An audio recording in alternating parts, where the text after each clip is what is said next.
February 12th, 1943, Henderson Field, Guadalcanal. It's the kind of morning that makes your heartbeat quicken.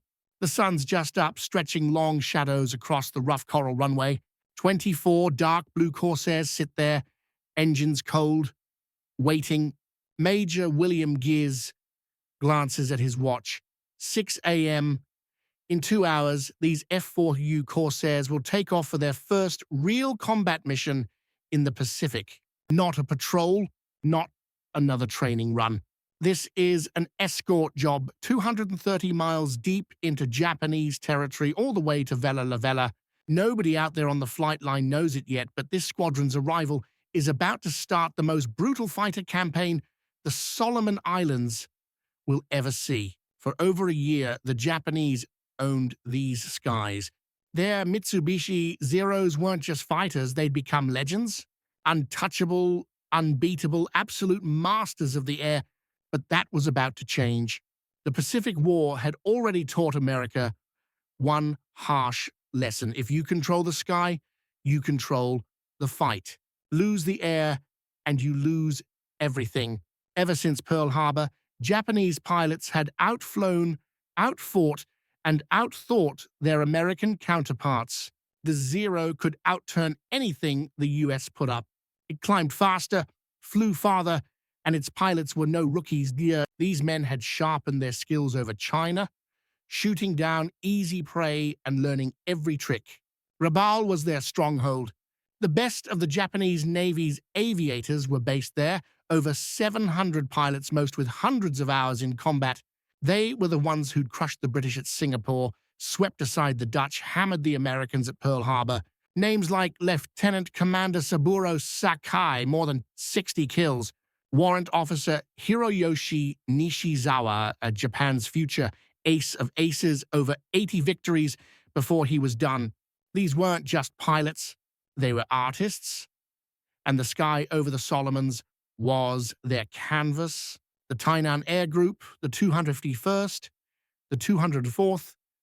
These squadrons were the cream of the crop. Their pilots had spent years preparing. Long before the war began, they flew with an almost instinctive feel, their planes as much a part of them as their own hands. Lieutenant Junichi Sasai led the Tainan group.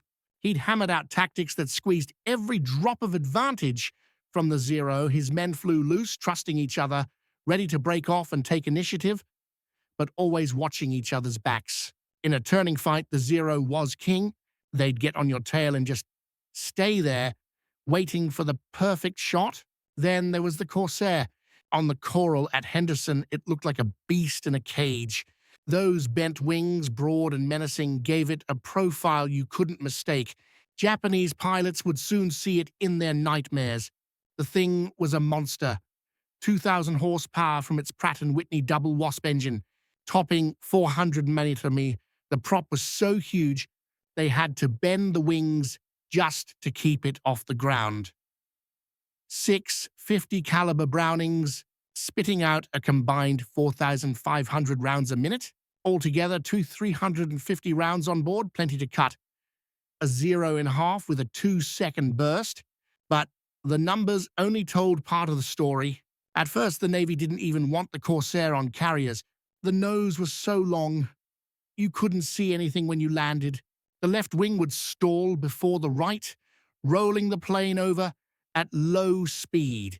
The tailwheel bounced, sometimes tossing the whole aircraft back into the air at just the wrong moment. Too dangerous, they said. Not for carrier duty, but all those quirks, all that wildness, they made it deadly in a fight. That raw power meant it could climb like nothing else. It could take punishment too. This was no flimsy lightweight. Take Lieutenant Kenneth Walsh of VMF 124. He'd only flown the Corsair for 25 hours before he got to Guadalcanal. Walsh wasn't some Annapolis grad. He came up the hard way. Born in Brooklyn, raised in Jersey City, he joined the Marines at 17 back in '33. Worked as a mechanic first, then earned his wings. He understood machines, what made them tick, what made them fail. To him, the Corsair wasn't just a plane. It was 14,000 pounds of controlled violence. If you could tame it, You held death's own scythe in your hands. The pilots of VMF 124 were a mixed bunch, farm kids from Iowa who'd never seen the ocean before the Marines, college grads who gave up easy lives for a shot at the Gold Wings, ex-mechanics, store clerks, guys who discovered they could fly. What tied them together was youth, most barely out of their teens, and the fact that hardly any of them had seen real combat. Not yet. They'd put in the hours at Camp Kearney, sweating it out in San Diego, but all that training couldn't really prepare them for fighting against battle-hardened enemies, men who'd been killing Americans since Pearl Harbor. Across the Solomon Sea, over at Rabaul, the Japanese were getting ready for another round of air operations. The place was a fortress. 5 airfields, Vacanau, Lakunai, Rapopo, Tobera, and Kervat spread out across the base. Simpson Harbor sheltered a whole swarm of cruisers and destroyers, and the town itself, packed with thousands of support staff, mechanics, armorers, radio guys, medics, people called Rabaul the Gibraltar of the South Pacific. And honestly, with all those fighters and anti-aircraft guns ringing the place, it felt untouchable. Lieutenant Tishi Mi from the 204th Air Group sat down with the latest recon reports. The Americans at Guadalcanal, maybe 40 or 50 fighters, a mixed bag, mostly old P-40s and stubby F4F Wildcats, nothing the Zeros couldn't handle. The 204th had just rotated in to replace losses from the Tainan Air Group, which now went by the 251st. Most of these Japanese pilots were veterans from the China campaign, guys who'd sharpened their teeth against both Chinese and Soviet flyers. They looked down on the Americans, saw them as undisciplined, lacking that fierce Japanese spirit. But something in the morning's photos caught their eye. 24 planes with those weird bent wings, bigger than Wildcats, longer than P-40s. Intelligence didn't even have a name for them yet. Probably another rushed American design, they figured. The Americans always seemed to pile on more guns and armor, trying to make up for what they lacked in pilot skill. Didn't save the Buffalo. Didn't help the P-39. Why would this be any different? February 12th, 1943, 8:00 a.m., VMF 124's first combat mission kicked off. 12 Corsairs took off from Henderson Field, heading out to escort a PBY Catalina on a rescue mission to Sandfly Bay, Vela La Vela. The job sounded simple. Stick with the flying boat while it picked up 2 downed pilots. No enemy contact expected. Just a routine milk run to break in the new squadron. The Corsairs climbed, engines humming smoothly in the cool morning air, up to 18,000 feet. Down below, the Catalina crawled along at 2,000 feet, a fat, slow target if anyone showed up. Major Geese led the way, eyes scanning the sky. The Japanese were known for popping up out of nowhere, usually with the sun behind them. Geese had drilled his pilots hard. Keep formation, watch your wingman's tail, never try to outturn a Zero. Use what the Corsair gave you: speed, firepower, toughness. Hit, run, dive, climb. Never get sucked into a turning fight at low altitude. 20 minutes in, Lieutenant Kenneth Walsh caught movement below. 9 Zeros climbing from the southeast, zeroing in on the slow-moving Catalina. They'd probably launched from forward strips at Buin or Balala, stretching Japanese fighter coverage. Walsh got on the radio, voice crackling. Bandits 8 o'clock low, climbing. Here it was, their first real test. 12 American rookies in brand new fighters facing 9 Japanese veterans flying the best plane in the war. Walsh rolled his Corsair inverted, pulled a split S and dove from 18,000 to our feet. The Corsair came alive, accelerating hard, 350, 400, 425. Controls got heavy, but still worked. At these speeds, the Zeros couldn't follow. Their wings would rip right off if they tried. Walsh lined up behind the last Zero, waited until the wings filled his sight, then squeezed the trigger. 6 streams of armor-piercing incendiary rounds tore into the enemy at 900 feet. The Zero just disintegrated. No fireball, no explosion, just pieces flying apart like a toy smashed by some invisible force. Wings gone, engine ripped free, the pilot never stood a chance. Walsh pulled up, G-forces crushing him back in his seat, and climbed hard. 1 pass, 1 kill. The other Corsairs copied his move, diving, climbing, slashing through the Japanese formation with sheer speed. The fight lasted just 4 minutes. When it was over, 3 Zeros fell in pieces toward the sea. Not a single Corsair was lost, not even a scratch. Everything changed in those 4 minutes. The Americans had flipped the script. The hunted became the hunters. The surviving Japanese pilots, probably from the 502nd Air Group, just in from Rabaul, bolted north at full throttle. They'd just seen something that turned all their old ideas about air combat upside down. That night back at Rabaul, nobody celebrated. The mood was grim. The surviving pilots came back shaken. They'd run into a new American fighter, one faster and deadlier than anything they'd seen. Their report laid it out, spotted a new type over Vela La Vela, and it was nothing like the old ones. Too fast, dived like a stone, packed a punch that tore through anything. They couldn't dogfight it the usual way, and the 7.7mm guns just bounced off its armor. They wanted answers right away. What was this thing, and what could it really do? That report marked a turning point. The air war over the Solomons had changed overnight. Within a week, Japanese pilots started calling the new American plane Whistling Death. The name stuck, thanks to the eerie howl it made in a dive. A banshee wail from air, whipping through the oil cooler intakes in the wings. That sound became a warning. If you heard it on the ground, you had seconds left. It meant destruction was coming, and there was no escape.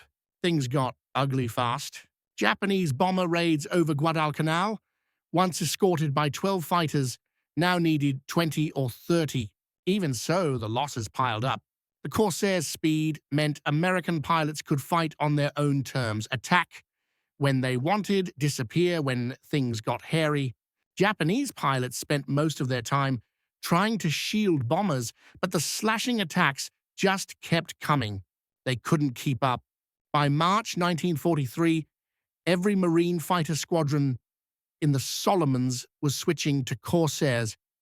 VMF 121, 122, 123, 213, 214, 215, 221, and 22. Each unit got its share of the bent-wing beasts.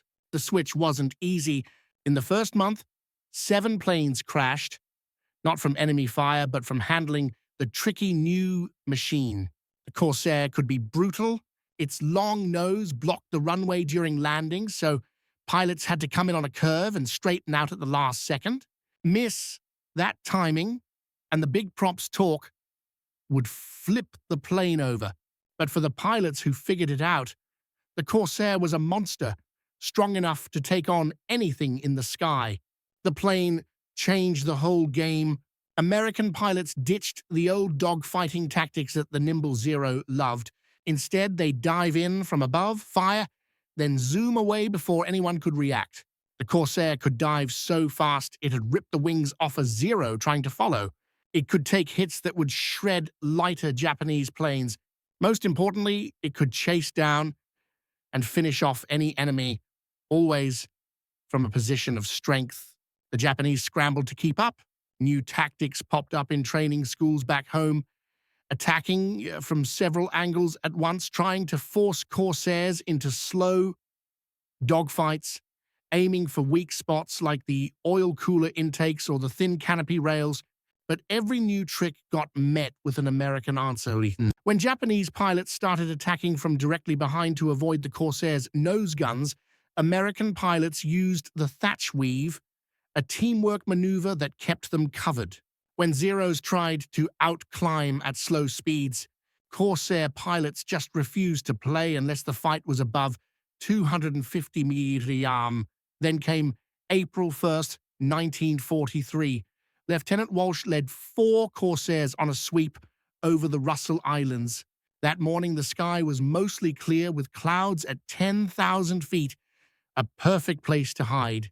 30 Zeros roared up from Ma Airfield to meet them. In the past, those odds would have meant disaster. But Walsh had new ideas.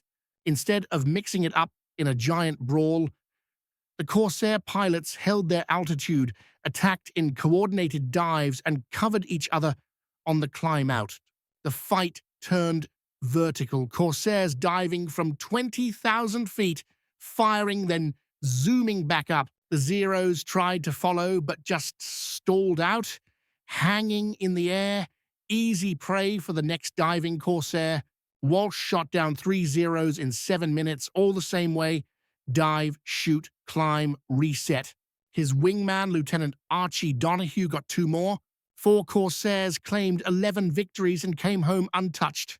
Back at Henderson Field, ground crews counted just 6 bullet holes among all 4 planes. The Zeros' 7.7-meter guns couldn't get through the Corsairs' armor. Even their 20mm cannons, deadly to lighter planes, needed a solid hit to hurt the tough American fighter, and landing those shots meant staying alive long enough to aim, something fewer and fewer Japanese pilots managed as the war went on. Up against the Corsair's speed and firepower, surviving started to look like a long shot. The armor plate right behind the pilot's seat could actually stop 20mm rounds. The windscreen, bulletproof glass. Unless you took a direct cannon hit, you were fine. And those self-sealing fuel tanks could soak up dozens of bullet holes and still not catch fire. On the Japanese side, the cracks started to show. Coast watchers picked up that the Japanese were pulling their experienced pilots out of Rabaul and shipping them back to Japan to train the new guys. But training took time and the losses just kept piling up. The Navy's hand-picked group of expert pilots, guys with years of flying and fighting, were being wiped out over the Solomons. By May 13th, 1943, Kenneth Walsh had pulled off something no American had done before.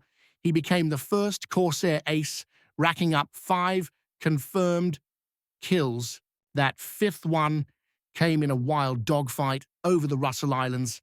Walsh, all by himself against 3 Zeros, could have bailed. Most people would. Instead, he attacked. He used the Corsair's speed, made 3 passes, and shot down a Zero each time. The last Japanese pilot, probably a veteran, tried to drag Walsh into a turning fight at 5,000 feet. Walsh just pulled straight up until the Zero stalled out, then flipped over and dove down, catching the Zero as it tried to recover. One long burst from his 650 cals and the enemy fighter snapped in half. 2 weeks later, Walsh had 10 kills. Pretty incredible. In 3 months, a rookie in a Navy reject had become one of America's top aces. The machine made the man, and then the man mastered the machine. But Walsh wasn't the only one. Dozens of Marine pilots were learning just what the Corsair could do. The names started to pile up. Guys who'd go on to become legends in the skies over the Solomons. Lieutenant Robert Hanson from VMF 215 would end up with 25 victories in just 6 months, the top Corsair ace of the war. His method was simple: get above the enemy, dive fast, fire at point-blank range, and climb away before they even knew what hit them. On January 14th, 1944, he shot down 5 Japanese fighters in a single mission, picking them off one at a time as they tried to shield their bombers. The real shock for Japanese pilots wasn't just the American aces, it was the whole Corsair squadrons. With drop tanks, the Corsair could fly over 1,000 miles. Now they could escort bombers all the way to Rabaul and back. Before, Japanese fighters just waited until the American escorts turned for home, then shredded the defenseless bombers. Not anymore. The Corsairs stuck with the bombers every step of the way, turning what used to be easy pickings for Japanese interceptors into a death trap. June 16, 1943, over 100 Japanese aircraft launched from Rabaul to hit American ships at Guadalcanal. Waiting for them were 32 Corsairs from 4 Marine squadrons. It wasn't even close. The Japanese had new Zero models, one with a shorter wingspan for better roll rate, another with heavier guns. Didn't matter. By the end, 77 Japanese planes were gone and only 6 Corsairs were lost. That's a kill ratio of 13-1, and it happened again and again. Lieutenant Commander Teo Tanimisu, a veteran with more than 30 victories, survived the fight and reported back, "The new American fighters do not fight as we do. They strike from above like hawks, fire their terrible guns and climb away before we can react. Our Zero is no longer superior. We are being slaughtered by an enemy we cannot catch and cannot escape." That report landed on Admiral Yamamoto's desk just weeks before. He was shot down by American P-38s, another case of American fighters using speed and firepower to wipe out Japanese aviation. But the Corsair did more than just win dogfights. It got inside the enemy's head. Japanese pilots who had never lost before started feeling fear. The piercing whistle of a diving Corsair became a sound that triggered pure panic. Ground crews even reported pilots refusing to fly missions when they knew Corsairs were around. Some developed sudden illnesses that conveniently kept them grounded whenever Corsair-escorted raids were expected. The myth of Japanese air superiority, built up since the start of the war, just melted away in the face of Corsair gunfire. By the summer of 1943, the Corsair's role kept growing. Marine pilots figured out it could handle bombs too. First, a single 500-pounder, then a 1,000-pound bomb slung under the fuselage. The Corsair didn't just show up as another fighter. It turned into a real force of nature. It could fight its way to a target, drop bombs with the kind of precision you'd expect from a dive bomber, then battle its way home. Suddenly, Japanese positions that used to shrug off fighter attacks started getting hammered by Corsair bombs. Look at VMF 214, the Black Sheep Squadron.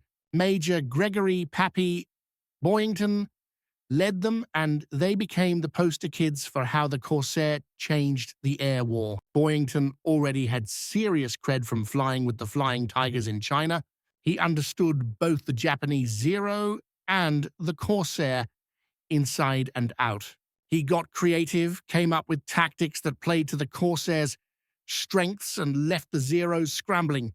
The Black Sheep weren't the usual golden boys, more like a bunch of misfits and troublemakers, pilots nobody else wanted.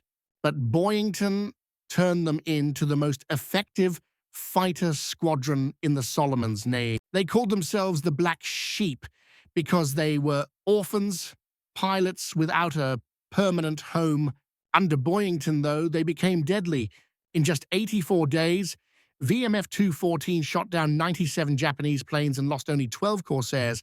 That's an 8-to-1 kill ratio, something nobody would have believed possible just a few months earlier. They didn't stop at planes either. They took out 21 vessels, from barges to destroyers, plus a pile of ground targets. September 16, 1943, Boyington leads 24 Corsairs on a fighter sweep over Balal, a Japanese airfield at the tip of Bougainville. Intelligence says the airfield's packed with fighters. Sure enough, 50 Zeros come screaming up from the coral strip, swarming like hornets. Before, odds like that would have meant certain death. But Boyington had drilled his pilots hard on energy management. Keep your speed, keep your altitude, never give those Zeros a clean shot. The fight turned into this wild, three-dimensional chess match in the sky, Corsairs and Zeros twisting and diving all over. Only the Black Sheep had the edge. They shot down 20 Japanese fighters without losing a single Corsair. Boyington got 5 himself, an ace in a day. His playbook was pretty simple. Stay high, stay fast, and never be where the enemy expects. He'd come roaring down from 25,000 feet, sometimes out of the sun, fire a burst, and be climbing away before the Japanese even knew he was there. The Corsair's edge came from a bunch of things. Its R2800 engine gave it the muscle to pull off vertical moves that would stall a Zero at high altitude.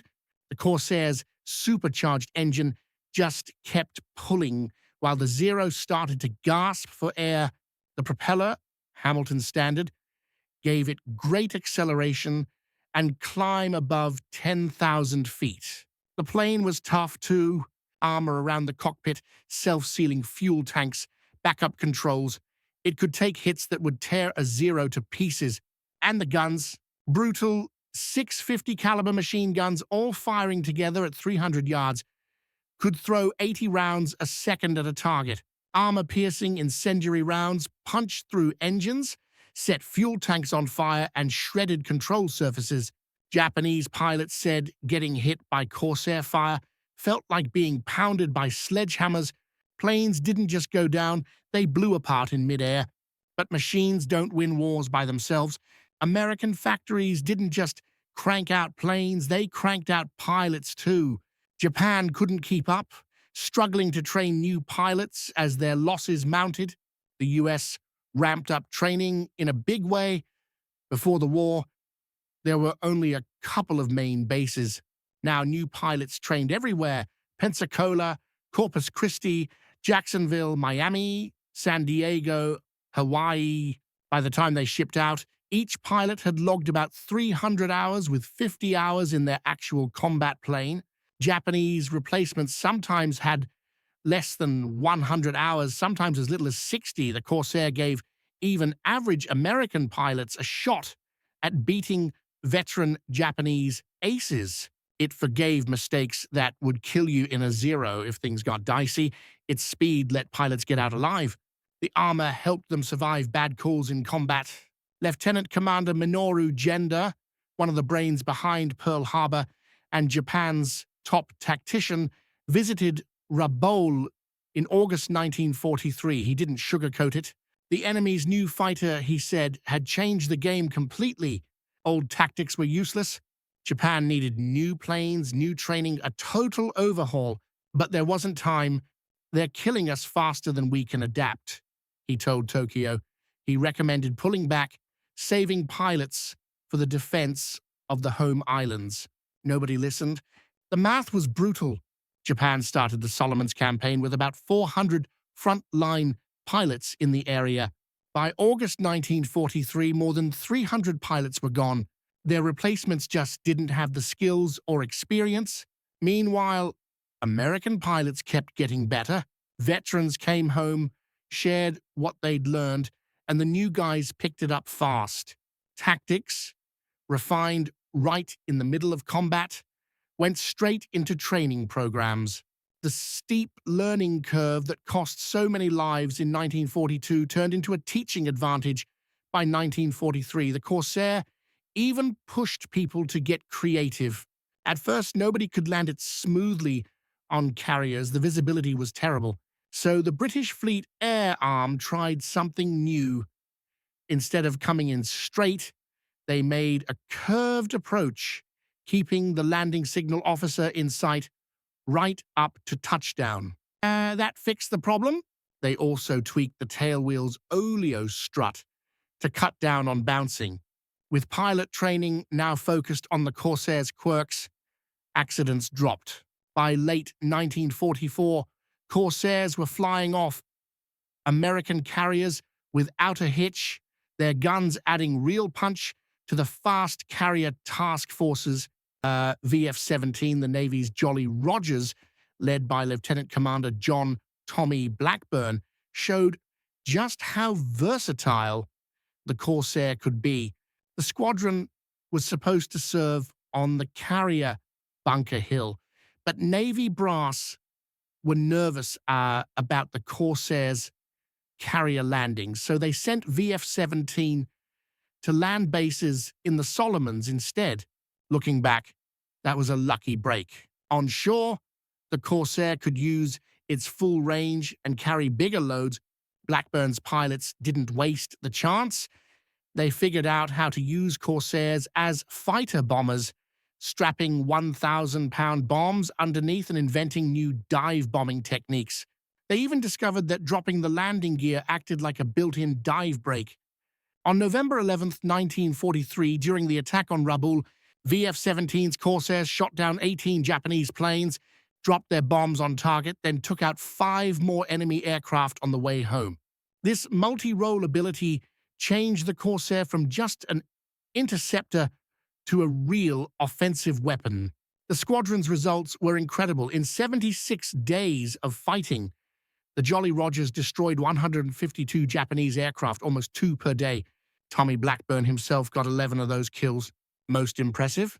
VF-17 never lost a bomber they were escorting to enemy fighters. Their protection was ironclad. Japanese pilots learned the hard way. Go after American bombers, and you'd have to face Corsairs.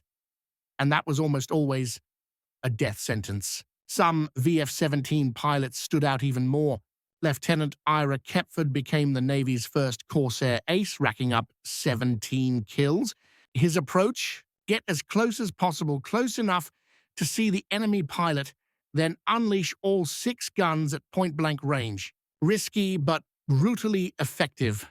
On one mission, he knocked down 4 Japanese fighters in just a few minutes, using less than 100 rounds each. Japan tried to respond. The new Model 52-0 added heavier cannons, thicker armor, a bulletproof glass windscreen, and faster dive speeds, up to 460 millisoma.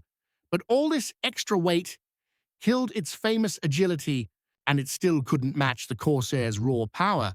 It was like Japan's engineers were admitting defeat, trying to play by American rules. They just couldn't win. They rolled out new planes too. The Kawanishi N1KJ Shiden was built specifically to fight the Corsair. Heavily armed, protected and fast, it was dangerous, but too little, too late. By the time enough N1KJs reached combat, most of Japan's best pilots were already gone. Lieutenant Naoshi Kano, one of their top aces with over 30 kills, came up with a tactic: climb up from below, fire one quick burst, then stall out before the Corsair could react. On December 17, 1943, he managed to shoot down 2 Corsairs this way, but when he tried it again, Lieutenant Robert Hanson of VMF 215 was waiting for him.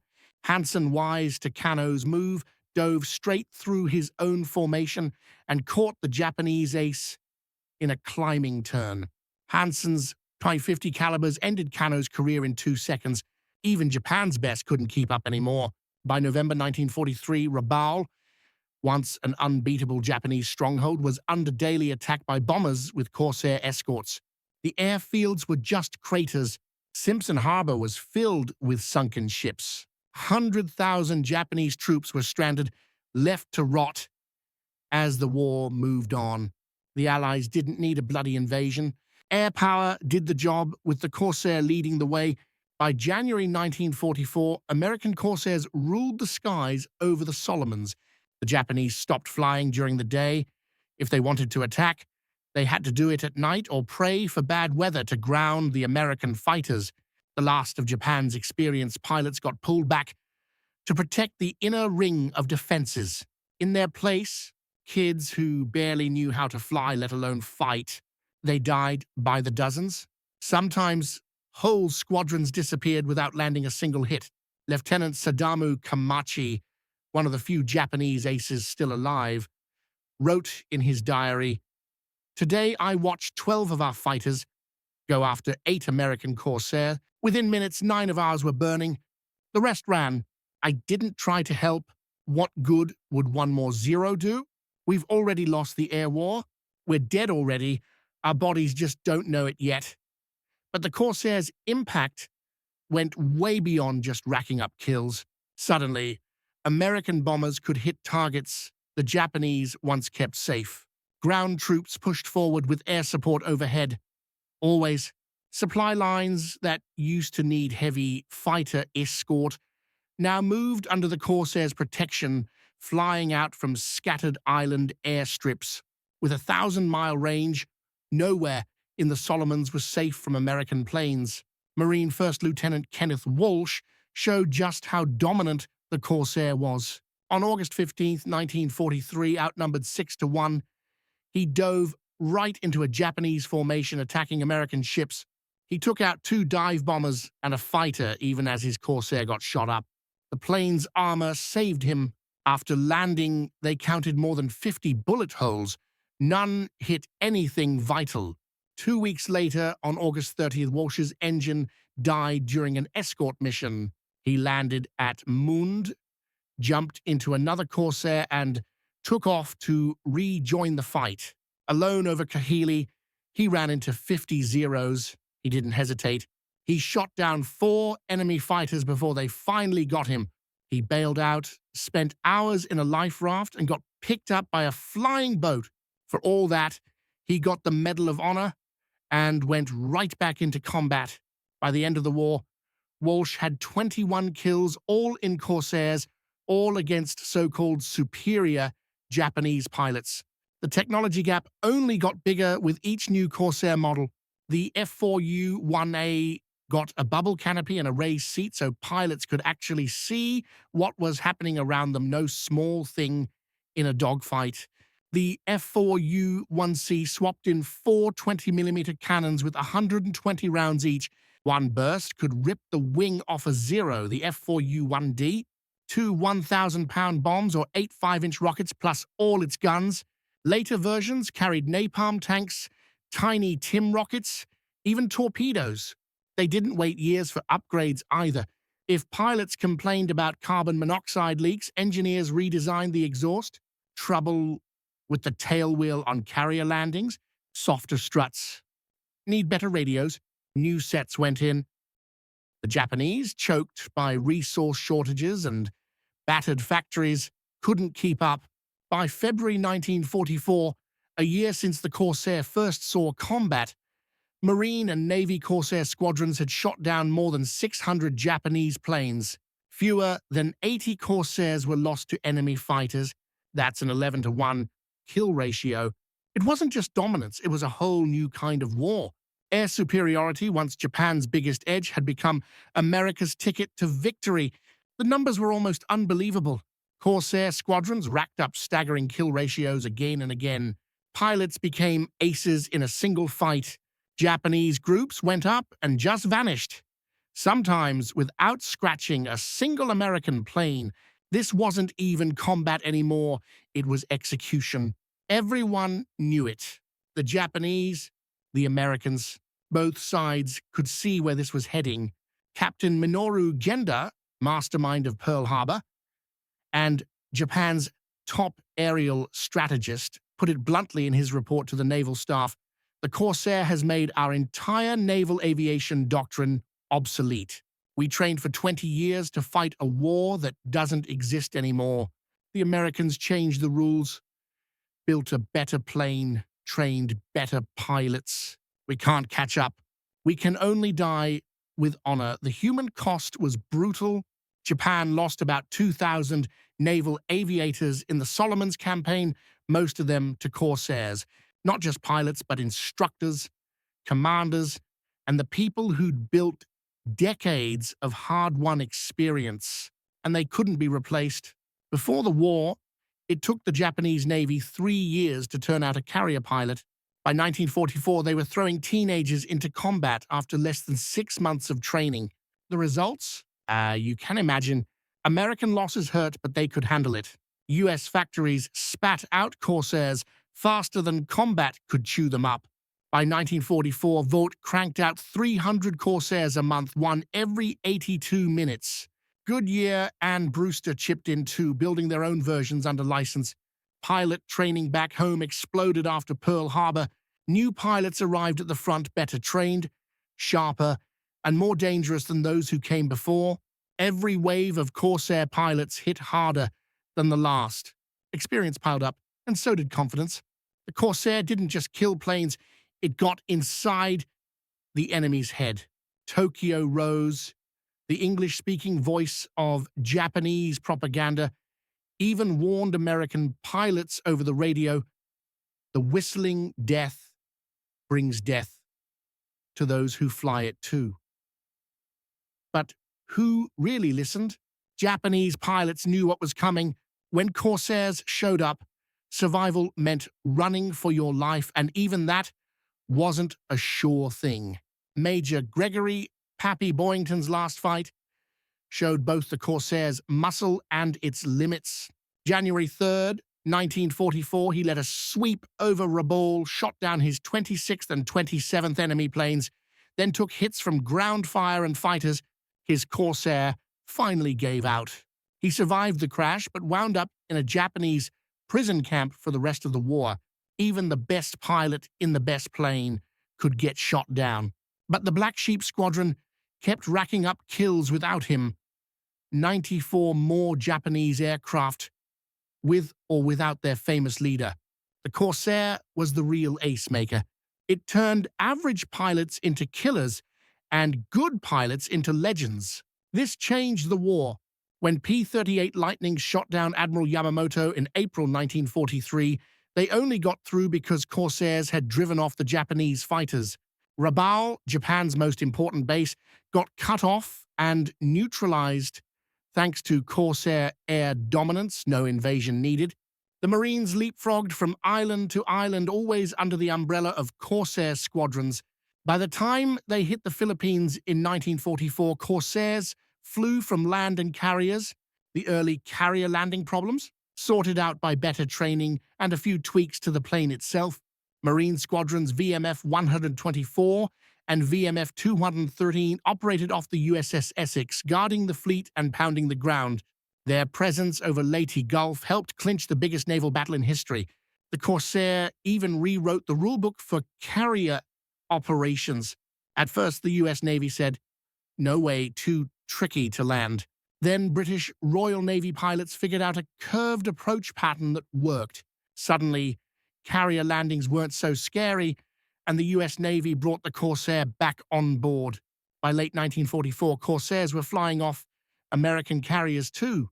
By war's end, dozens of carriers launched them across the Pacific. Even Japan's top ace, Saburō Sakai, nearly died when he faced Corsairs over Iwo Jima in June 1944.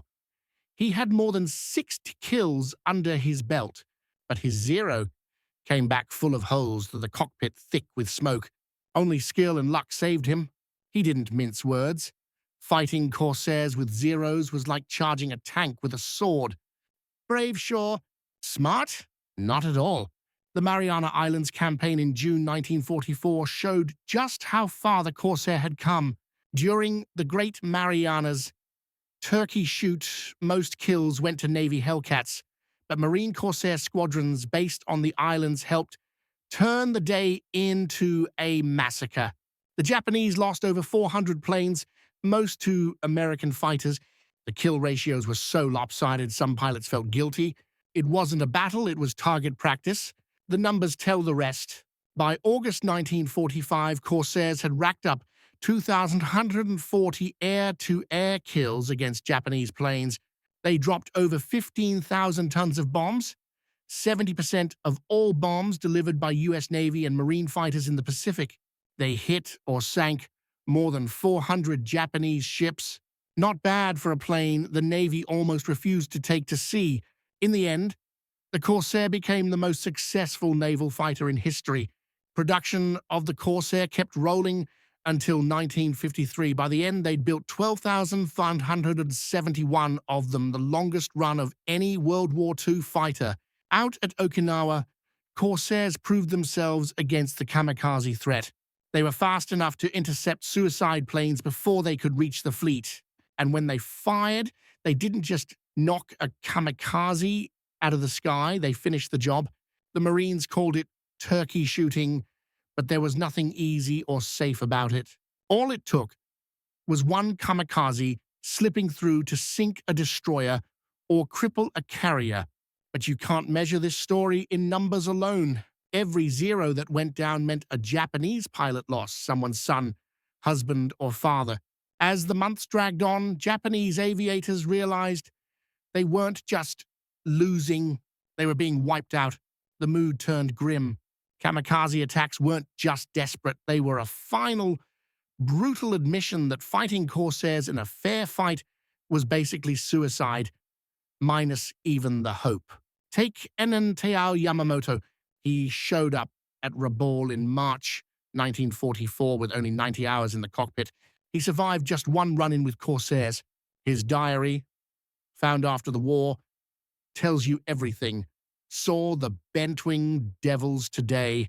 3 of my training class are dead. I ran. I am ashamed, but I am alive. Tomorrow, I will probably join them. The Americans are not fighting fair. They are simply executing us. That's the kind of fear the Corsair inspired. The Corsair's story didn't end with World War II in Korea. They flew 80% of all Navy and Marine close support missions. The F4U-5, with its 2,300 horsepower engine, could haul 2 tons of bombs. Lieutenant G. Bordelong became the Navy's only ace in Korea, shooting down 5 North Korean aircraft, at night no less, flying a propeller-driven Corsair. French Navy Corsairs fought in Indochina, backing up the Foreign Legion at Dien Bien Phu.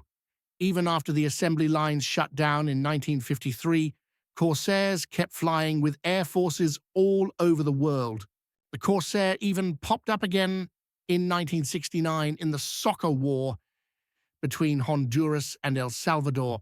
Both sides flew Corsairs, making it the last time piston engine fighters dogfought in combat. Captain Fernando Soto of the Honduran Air Force shot down 3 Salvadoran planes, including 2 Corsairs. He might have been the last propeller ace in history, kind of a fitting send-off for a plane that changed everything. When Admiral John S. McCain Sr. looked back, he didn't mince words. The Corsair didn't just defeat Japanese air power, it obliterated it. We went from struggling for survival to absolute dominance in 18 months. No single aircraft has ever changed the character of warfare so completely in so short a time. Admiral Chester Nimitz, the boss of the Pacific Fleet, was even more blunt. The Corsair gave us air superiority, anytime, anywhere. Without it, the island-hopping strategy just wouldn't have worked. The Corsair was the key that unlocked Japan's defenses across the Pacific. And then there's Emperor Hirohito. In his memoir, he listed 3 things that doomed Japan: American industry, the atomic bomb, and the Corsair. When our pilots could no longer contest the skies, he wrote, our islands became indefensible. The Corsair was the sword that cut the empire's lifeline. Japanese ace Saburō Sakai, who survived the war with 64 kills, summed it up best. The Zero was a rapier, light, agile, deadly in skilled hands. The Corsair was a broadsword, heavy, powerful, crushing everything in its path. In the hands of a samurai, the rapier is superior, but the Americans had 10 broadswords for every rapier we possessed, and they didn't need to be samurai to use them well. September 1945, Japan. As American occupation troops came ashore, a squadron of Marine Corsairs flew overhead. Their bent wings cast shadows over Tokyo Bay, right where, 2 years earlier, Japanese pilots ruled the skies. The war was finished. The message wasn't subtle. The age of the samurai in the air was over. American air power, born in the Solomons and forged in the Corsair's engine, had taken its place. Lieutenant Kaneyoshi Muto, the last surviving Japanese ace to face Corsairs in combat, finished with 18 victories. Years later, someone asked him about fighting Corsairs. He just smiled, a bit sad. You want to know about fighting Corsairs? Here's the truth. You didn't fight Corsairs. You survived them, if you were very lucky and very fast. Most of us were neither. The bent wing bird was death itself, and death always wins in the end. You can still see the Corsair's impact scattered across the Pacific. On islands from Guadalcanal to Okinawa, the rusting skeletons of crashed planes tell their own story. But what really stands out is the ratio. For every Corsair wreck you find, there are 10 or more Japanese planes lying beside it. Some planes went down in dogfights, others never got off the ground, blown apart where they sat. A lot were just left behind when their pilots died, and nobody was left to fly them. The Marine Corps has thousands of gun camera films in its archives. You watch them, and honestly, they all start to blur together. A Zero or a Val or a Betty sliding into the crosshairs, tracer fire slamming home, bits of wing and metal spinning away, a burst of flames, then the enemy plane spirals out of view. But those old reels don't show what really mattered. The men inside, young, most of them, Japanese and American, each one trapped in a metal coffin as it tumbled out of the sky. Now, the wrecks of those planes, Corsairs, Zeros, all of them lie scattered across the Pacific, their twisted frames quiet reminders of just how brutal the fighting was up there. And then there's the numbers. For every Corsair that hit the sea, 11 Zeros went down beside it. The math is cold but clear.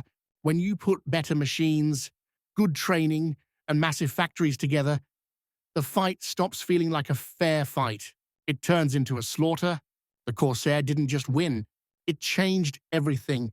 Suddenly, technology mattered more than raw skill or courage.